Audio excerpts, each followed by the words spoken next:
नमस्कार विद्यार्थी मित्रांनो, स्वागत आहे तुमचं भाऊ पोलीस स्टडी या एज्युकेशन चॅनलवर।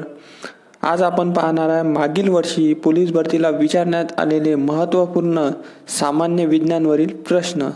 चला तर मग व्हिडिओला सुरुवात करूया। व्हिडिओ आवडल्यास व्हिडिओला लाईक जरूर करा आणि चॅनलवर नवीन असाल तर चॅनलला सबस्क्राईब करून ठेवा, जेणेकरून असेच नवनवीन व्हिडिओ तुम्हाला पाहावयास मिळतील। चला तर मग व्हिडिओला सुरुवात करूया। प्रश्न क्रमांक 1 आहे मित्रांनो, आपल्या शरीरातील स्नायूमध्ये प्रामुख्याने हे प्रथिने आढळते। तर मित्रांनो, आपल्या शरीरातील स्नायूमध्ये प्रामुख्याने मायोग्लोबिन हे प्रथिने आढळते। ऑप्शन क्रमांक 1 या प्रश्नाचं योग्य उत्तर असणार आहे मित्रांनो। पुढील प्रश्न पाहूया मित्रांनो। प्रश्न क्रमांक 2 आहे, खालीलपैकी कोणत्या पेशी रोगजंतूचा प्रतिकार करतात? तर मित्रांनो, खालीलपैकी पांढऱ्या पेशी ह्या रोगजंतूचा प्रतिकार करतात। यालाच इंग्लिशमध्ये WBC असे सुद्धा म्हणतात, म्हणजेच व्हाईट ब्लड सेल्स असे सुद्धा म्हणतात। ऑप्शन क्रमांक 3 या प्रश्नाचं योग्य उत्तर असणार आहे मित्रांनो। तुम्ही पाहू शकता मित्रांनो, नागपूर शहर पोलीस 2024 ला विचारलेला अतिशय महत्त्वपूर्ण प्रश्न आहे मित्रांनो, लक्षात असू द्या। पुढील प्रश्न पाहूया मित्रांनो। प्रश्न क्रमांक 3 आहे, कोणाला पॉवर हाऊस ऑफ सेल म्हणजेच ऊतीचे ऊर्जा स्त्रोत असे म्हणतात? तर मित्रांनो, मायटोकॉन्ड्रियाला पॉवर हाऊस ऑफ सेल म्हणजेच ऊतीचे ऊर्जा स्त्रोत असे म्हणतात। प्रश्न क्रमांक 3 याचे योग्य उत्तर असणार आहे ऑप्शन क्रमांक 4 याचं योग्य उत्तर असणार आहे मित्रांनो। पुढील प्रश्न पाहूया मित्रांनो। प्रश्न क्रमांक 4 आहे, मानवाच्या शरीरावरील केस व नखे कशाची बनलेली असतात? तर मित्रांनो, मानवाच्या शरीरावरील केस व नखे ही प्रथिने यांची बनलेली असतात। ऑप्शन क्रमांक 1 या प्रश्नाचं योग्य उत्तर असणार आहे मित्रांनो। तुम्ही पाहू शकता मित्रांनो, नागपूर ग्रामीण चालक 2024 ला विचारलेला प्रश्न आहे मित्रांनो, लक्षात असू द्या। पुढील प्रश्न पाहूया मित्रांनो। प्रश्न क्रमांक 5 आहे, रेटिना कोणत्या अवयवात आढळतो? तर मित्रांनो, रेटिना हा डोळा या अवयवात आढळत असतो। ऑप्शन क्रमांक 2 या प्रश्नाचं योग्य उत्तर असणार आहे मित्रांनो। तुम्ही पाहू शकता मित्रांनो, सातारा बॅट्समन 2024 ला विचारलेला अतिशय महत्त्वपूर्ण प्रश्न आहे। पुढील प्रश्न पाहूया मित्रांनो। प्रश्न क्रमांक 5-6 आहे, तांबड्या रक्तपेशी कुठे तयार होतात? तर मित्रांनो, तांबड्या रक्तपेशी ह्या अस्थिमज्जेमध्ये तयार होत असतात। ऑप्शन क्रमांक 4 या प्रश्नाचं योग्य उत्तर असणार आहे मित्रांनो। पुढील प्रश्न पाहूया मित्रांनो। प्रश्न क्रमांक 7 आहे, फुफ्फुसाचे मुख्य कार्य कोणते? तर मित्रांनो, फुफ्फुसाचे मुख्य कार्य हे रक्ताचे शुद्धीकरण करणे होय। ऑप्शन क्रमांक 3 या प्रश्नाचं योग्य उत्तर असणार आहे मित्रांनो। तुम्ही पाहू शकता मित्रांनो, ठाणे शहर पोलीस 2024 ला विचारलेला अतिशय महत्त्वपूर्ण प्रश्न आहे मित्रांनो, लक्षात असू द्या। पुढील प्रश्न पाहूया मित्रांनो। प्रश्न क्रमांक 8 आहे, रक्तातील पेशींना सैनिक पेशी असे म्हणतात? तर मित्रांनो, रक्तातील श्वेत रक्तकणिकांना सैनिक पेशी असे म्हणतात। ऑप्शन क्रमांक 1 या प्रश्नाचं योग्य उत्तर असणार मित्रांनो, श्वेत रक्तकणिका। पुढील प्रश्न पाहूया मित्रांनो। प्रश्न क्रमांक 9 आहे, रक्तदाब वाढल्याने निर्माण होणारी स्थिती म्हणजे काय? तर मित्रांनो, रक्तदाब वाढल्याने निर्माण होणारी स्थिती म्हणजे परिहृदयरोग होय। ऑप्शन क्रमांक 2 या प्रश्नाचं योग्य उत्तर असणार आहे मित्रांनो। पुढील प्रश्न पाहूया मित्रांनो। प्रश्न क्रमांक 10 आहे, हेमॅटॉलॉजी हे शास्त्र कशाशी संबंधित आहे? तर मित्रांनो, हेमॅटॉलॉजी हे शास्त्र रक्त याच्या संबंधित आहे।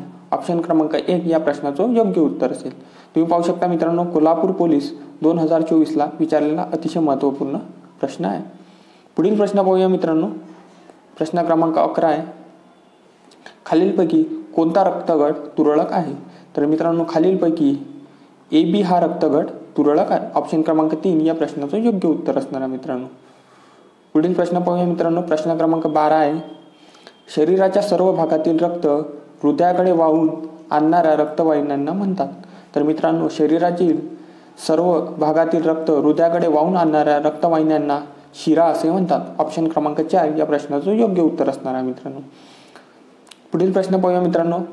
प्रश्न क्रमांक 13 आहे, बालकाचा रक्तगट AB असल्यास पालकाचा रक्तगट कोणता असेल? तर मित्रांनो, बालकाचा रक्तगट AB असल्यास पालकाचा रक्तगट A किंवा B हा असतो। ऑप्शन क्रमांक 4 या प्रश्नाचं योग्य उत्तर असणार आहे मित्रांनो। पुढील प्रश्न पाहूया मित्रांनो। प्रश्न क्रमांक 14 आहे, ऑक्सिजनयुक्त रक्त कशाद्वारे हृदयातून सर्व शरीराला पुरवले जाते? तर मित्रांनो, ऑक्सिजनयुक्त रक्त हे महाधमनीमार्फत हृदयातून सर्व शरीराला पुरवलं जाते. ऑप्शन क्रमांक 2 या प्रश्नाचं योग्य उत्तर असणार आहे मित्रांनो. पुढील प्रश्न पाहूया मित्रांनो. प्रश्न क्रमांक 15 आहे. मानवी शरीरात प्रत्येक चक्राच्या वेळी रक्त हृदयातून किती वेळा जाते? तर मित्रांनो, मानवी शरीरात प्रत्येक चक्राच्या वेळी रक्त हृदयातून हे 2दा जात असते. ऑप्शन क्रमांक 2 या प्रश्नाचं योग्य उत्तर असणार आहे मित्रांनो. पुढील प्रश्न पाहूया मित्रांनो. प्रश्न क्रमांक 16 आहे. रक्त गोठण्याच्या क्रियेत फायब्रिनोजनचे रूपांतर कशामुळे होते? तर मित्रांनो, रक्त गोठण्याच्या क्रियेत फायब्रिनोजनचे रूपांतर हे फायब्रिन यामुळे होत असते. ऑप्शन क्रमांक 3 या प्रश्नाचं योग्य उत्तर असणार आहे मित्रांनो. पुढील प्रश्न पाहूया मित्रांनो. प्रश्न क्रमांक 17 आहे. रोहिणीतील रक्तात पुढीलपैकी कोणत्या घटकाचे प्रमाण जास्त झाल्यास रक्त अधिक लाल दिसते? तर मित्रांनो, या प्रश्नाचं योग्य उत्तर असणार आहे ऑप्शन क्रमांक 2 लोह याचे प्रमाण अधिक झाल्यास रक्त अधिक लाल दिसते. ऑप्शन क्रमांक 2 या प्रश्नाचं योग्य उत्तर असणार आहे मित्रांनो. पुढील प्रश्न पाहूया मित्रांनो. माहिती पाहूया. रक्त हा लाल रंगाचा एक प्रवाही पदार्थ आहे मित्रांनो, लक्षात असू द्या. आणि रक्त ही जटिल द्रव्य संयोजी ऊती आहे. आणि ऑक्सिजनयुक्त रक्ताचा रंग लाल भडक हा असतो आणि चव खारट असते. आणि खूप महत्त्वाचं आहे मित्रांनो, रक्ताचा सामू हा pH 7.4 इतका असतो आणि रक्त हे आम्लारी असते. पुढील प्रश्न पाहू मित्रांनो. प्रश्न क्रमांक 18 आहे. खालीलपैकी कोणता रक्ताचा गट नाही आहे? तर मित्रांनो, खालीलपैकी A आणि O हा रक्ताचा गट नाही आहे. तर मित्रांनो, प्रश्न क्रमांक 19 आहे मित्रांनो. एखादा व्यक्ती एकदा रक्तदान केल्यानंतर पुन्हा किती दिवसांनी रक्तदान करू शकतो? तर मित्रांनो, एखाद्या व्यक्तीने रक्तदान केल्यानंतर पुन्हा किती दिवसांनी रक्तदान करू शकतो? तर मित्रांनो, याचं करेक्ट उत्तर असणार आहे 3 महिने. ऑप्शन क्रमांक 4 या प्रश्नाचं करेक्ट उत्तर असणार आहे मित्रांनो. पुढील प्रश्न माहिती पाहूया मित्रांनो. एकदा रक्तदान करताना 300 घनसेमी एवढे रक्त दिले जाते. आणि तसेच एकदा रक्तदान केल्यानंतर साधारणपणे 3 महिने रक्तदान करता येत नाही. आणि रक्तदान करणाऱ्या व्यक्तीचे वजन 50 किलोग्रॅम असणे आवश्यक आहे. पुढील प्रश्न पाहूया मित्रांनो. प्रश्न क्रमांक 20 आहे. निरोगी माणसाचा सर्वसामान्य रक्तदाब साधारणतः किती असतो? तर मित्रांनो, निरोगी माणसाचा सर्वसामान्य रक्तदाब हा साधारणतः 120/80 इतका असतो. ऑप्शन क्रमांक 4 या प्रश्नाचं करेक्ट उत्तर असणार आहे मित्रांनो. तुम्ही पाहू शकता ना मित्रांनो, लातूर पोलीस 2024 आणि छत्रपती संभाजीनगर पोलीसला विचारलेला अतिशय महत्त्वपूर्ण प्रश्न आहे मित्रांनो, लक्षात असू द्या.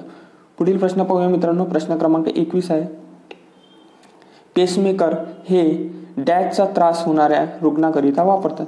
तर मित्रांनो, पेसमेकर हे हृदयाचा त्रास होणाऱ्या रुग्णाकरिता वापरतात. ऑप्शन क्रमांक 3 या प्रश्नाचं योग्य उत्तर असणार आहे मित्रांनो. पुढील प्रश्न पाहूया मित्रांनो. प्रश्न क्रमांक 22 आहे. हृदयाच्या आवरणाला डॅश म्हणतात. तर मित्रांनो, हृदयाच्या आवरणाला परिहृदय पटल असे म्हणतात. ऑप्शन क्रमांक 4 या प्रश्नाचं योग्य उत्तर असणार आहे मित्रांनो. पुढील प्रश्न पाहूया मित्रांनो. माहिती पाहूया मित्रांनो थोडक्यात. मानवी हृदय आकार बंद मुठी एवढा असतो. म्हणजे आपल्या हाताच्या डाव्या मुठी एवढा हा मानवी हृदयाचा आकार असतो. आणि त्यांचे वजन हे 250 ते 300 ग्रॅम असते मित्रांनो. आणि रक्तभिसरण शक्ती ही 0.2 म्हणजे 0.2 अश्वशक्ती म्हणजे HP हॉर्स पॉवर इतकी असते. आणि रक्तभिसरण 5 लिटर प्रति मिनिट इतके होत असते.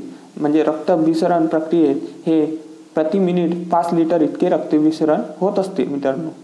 आणि धमनीबद्दल पाहूया मित्रांनो. हृदयाकडून शरीराकडे ऑक्सिजनयुक्त रक्त वाहून नेते. पुढील प्रश्न पाहूया मित्रांनो. प्रश्न क्रमांक 23 आहे. जगातील पहिली हृदयरोपण शस्त्रक्रिया या डॉक्टरांनी केली. तर मित्रांनो, जगातील पहिली हृदयरोपण शस्त्रक्रिया ही ख्रिश्चन बर्नार्ड या डॉक्टरांनी केलेली आहे. या प्रश्नाचे योग्य उत्तर ऑप्शन क्रमांक 2 असणार आहे मित्रांनो. प्रश्न क्रमांक 24 आहे मित्रांनो. डॅश आपल्या शरीरात सैनिकाचे काम करतात. शरीरात कुठेही रोगजंतूचा शिरकाव झाल्यास त्यावर हल्ला करतात. तर मित्रांनो, याचं करेक्ट उत्तर असणार आहे पांढऱ्या रक्तपेशी. ऑप्शन क्रमांक 3 या प्रश्नाचं योग्य उत्तर असणार आहे मित्रांनो. पुढील प्रश्न पाहूया मित्रांनो. प्रश्न क्रमांक 25 आहे. आपल्या शरीरात साधारणतः इतके पाणी असते. तर मित्रांनो, आपल्या शरीरात साधारणतः 65 ते 70% इतके पाणी असते. ऑप्शन क्रमांक 3 या प्रश्नाचं योग्य उत्तर असणार मित्रांनो. तुर्तास इथेच थांबूया मित्रांनो. व्हिडिओ आवडल्यास व्हिडिओला लाईक जरूर करा आणि चॅनलवर नवीन असाल तर चॅनलला सबस्क्राईब करून टाका, जेणेकरून असेच नवनवीन व्हिडिओ तुम्हाला पाहावयास मिळतील. धन्यवाद.